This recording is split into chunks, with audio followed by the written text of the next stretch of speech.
Magandang umaga po. Patuloy na binabantayan ng bagyong Basyang na nakapasok na sa Philippine Area of Responsibility. Para sa iba pang detalye kaugnay sa lagay ng panahon, narito po si GMA Weather Resident Meteorologist, Ginoong Nathaniel Cruz. Mantani, magandang umaga po sa inyo. Magandang umaga, Howie, Maris. Mga kapuso, mabilis na lumalapit nga po sa bansa ang Tropical Depression Basyang. Maraming lugar na nga sa Visayas at Mindanao ang isinailalim sa Public Storm Warning Signal number 1 ayon sa Pag-asa. Sa Mindanao, nakataas ang Signal number 1 dyan sa mga probinsya ng Surigao del Norte, kasama ang Siargao Island, Surigao del Sur, northern part of Agusan del Sur, Agusan del Norte, Camiguin Island, Dinagat Province at Misamis Oriental. Sa Visayas, may storm signal number 1 din sa southern part of Samar, southern part of eastern Samar, Leyte kasama ang Biliran, Southern Leyte, Cebu, Camotes Island, Negros Provinces, Siquijor at Bohol. Makararanas ng malalakas na ulan na may kasamang pagbugso ng hangin ang mga lugar na yan at mataas ang banta ng baha at landslide, lalo na po sa mga lugar na nasalanta ng bagyong Yolanda. Mapanganib din na pumalaot o maglayag ang mga maliliit na sasakyang pandagat. Namataan ng Pag-asa ang sentro ng bagyong Basyang sa layong 568 kilometers east-northeast ng Hinatuan, Surigao del Sur, dakong alas 7 ngayong umaga. At taglay pa rin ito ang lakas ng hangin umaabot sa 55 km per hour malapit sa gitna at mabilis na kumikilos 30 km per hour sa direksyong Pakanluran.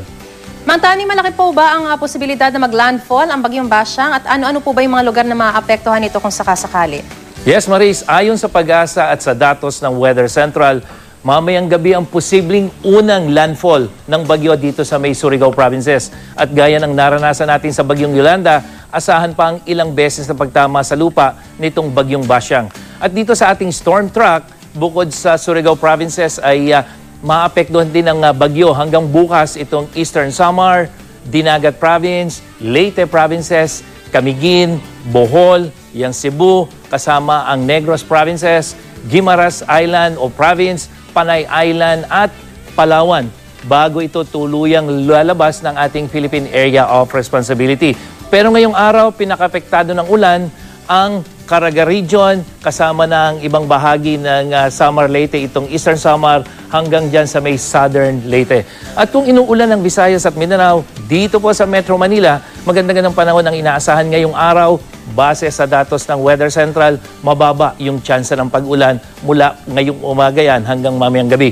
Ganito rin ang magiging lagay ng panahon sa iba pang bahagi ng Luzon, maliban sa southern section na makararanas naman ng mahinang ulan tulad ng Bicol Region at ibang bahagi ng Mimaropa dahil sa hanging amihan. At ito ring malakas na hanging amihan ang dahilan ng maalong lagay ng mga dagat sakop ng eastern seaboards of Central and Southern Luzon base sa gale warning ng Pag-asa. Kaya patuloy na pinapayuhan ng mga mangingisda at may maliliit na sakyang pandagat na iwasan muna ang maglayag o pumalaot dahil sa posibleng matataas na alon. At yan ang latest mula sa GMA Weather. Para sa iba pang update, bisitahin ang GMA Weather webpage, Twitter at Facebook page. Ako po si Nathaniel Cruz para sa I Am Ready, serbisyong totoo ng GMA News. Maraming salamat po, Ginoong Nathaniel Cruz, GMA Weather Resident Meteorologist.